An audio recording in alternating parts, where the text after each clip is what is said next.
नमस्कार मित्रों, आपका एक बार फिर से स्वागत है हमारे यूट्यूब चैनल पर। आज जीके के प्रश्नों का भंडारण लेके आए। तो शुरू करते हैं आज का प्रश्न। आज का पहला प्रश्न है, ऋग्वेद में 1000 से ज़्यादा प्रार्थनाएं हैं जिन्हें कहा जाता है। तो जो उसका उत्तर है वो है सूक्त, उन्हें सूक्त कहा जाता है। अगला प्रश्न है, ऋग्वेद में गंगा और यमुना नदियों का उल्लेख कितनी बार मिलता है।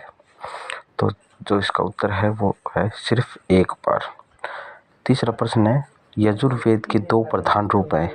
तो उसका जो सही उत्तर है वो है कृष्ण यजुर्वेद 4 शाखाएं, कंठल, कपिल स्थल, मैत्रेयी, तैत्तिरीय संहिता, शुक्ल संहिता। चौथा जो प्रश्न है, कौन सी 2 प्रमुख नदियां मगध महाजन पर से होकर बहती हैं। गंगा और सोन नदी। अगला प्रश्न है, वैदिक काल में अंतरिक्ष के प्रमुख देवता थे। तो जो उसका उत्तर है वो इंद्र, पुरंदर, मरुत, रुद्र और पुरजन्य।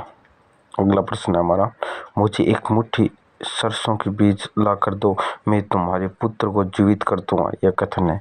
तो उसका उत्तर है वो है महात्मा बुद्ध का। अगला प्रश्न है, सभी जीव जीना चाहते हैं, सभी के लिए जीवन प्रिय है, उक्त कथन है।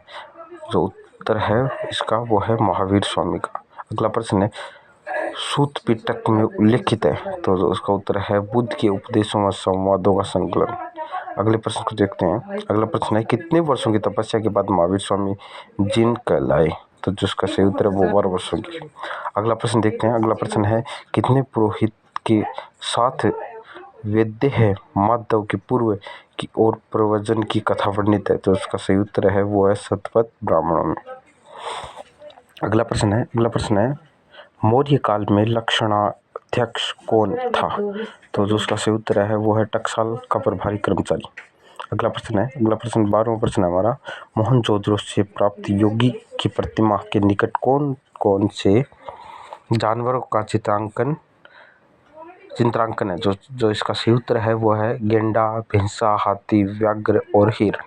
अगला प्रश्न है, ऋग्वेद में मात्र एक अनाज का उल्लेख है। तो जो इसका सही उत्तर है वो है यव। अगला प्रश्न है, बौद्ध साहित्य में प्रयुक्त संस्थागार शब्द का तात्पर्य है। तो जो इसका सही उत्तर है वो है राज्य संचालन के लिए गठित परिषद। अगला प्रश्न 15वां प्रश्न हमारा, बौद्ध दर्शन का कार्य कारण सिद्धांत किस आर्य सत्य के अंतर्गत आता है। तो जिसका सही उत्तर है वो है द्वितीय आर्य सत्य। अगला हमारा जो 16वां प्रश्न है वो है, दिल्ली का वह कौन प्रथम सुल्तान था जिसने हिंदू धार्मिक ग्रंथों का फारसी में अनुवाद करवाया। तो जो इसका सही उत्तर है वो है फिरोज शाह तुगलक। अगला प्रश्न है, मोट की मस्जिद का निर्माण हुआ। तो जो इसका सही उत्तर है वो सिकंदर लोदी के शासनकाल में। अगला प्रश्न 18वां प्रश्न है हमारा, खर्राज क्या है। तो ये कृषि का प्रकार है, कृषि का कर है। अगला प्रश्न हमारा 19वां प्रश्न है, बाबर के समकालीन विजयनगर का शासक था। तो उसका जो सही उत्तर है वो है बाबर का समकालीन कृष्णदेव राय। अगला प्रश्न हमारा, निम्न को सम्मिलित कीजिए। प्रांतीय प्रमुख सूबेदार, जिला का प्रमुख फौजदार, परगने का प्रमुख सिकदार और मुगल साम्राज्य का प्रमुख बादशाह। अगला प्रश्न 21वां प्रश्न हमारा, पूरे मुगल काल के इतिहास में मुगल राजकुमारों में सबसे बड़ा मनसब किसको प्राप्त था। तो वो जिसका सही उत्तर है वो है दारा को। बेबाकी से तात्पर्य है। तो जो उसका सही उत्तर है बेबाकी अप्रदत्त जागीर भूमि। अगला 23वां प्रश्न हमारा, वो प्रश्न है, ऐसे समय जब कोई व्यक्ति भूमि प्राप्त करता है तो वह उसमें से अधिकाधिक निचोड़ता है और गरीब मजदूर उसे छोड़कर अन्यत्र पलायन कर देते हैं, यह कथन है। तो जो उसका जो उत्तर है वो है यह कथन वार्नियर का है।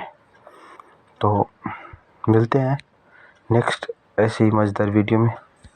अगर हमारे चैनल को सब्सक्राइब नहीं किया, सब्सक्राइब कर लीजिए, लाइक कीजिए और अपने दोस्तों के साथ शेयर कीजिए।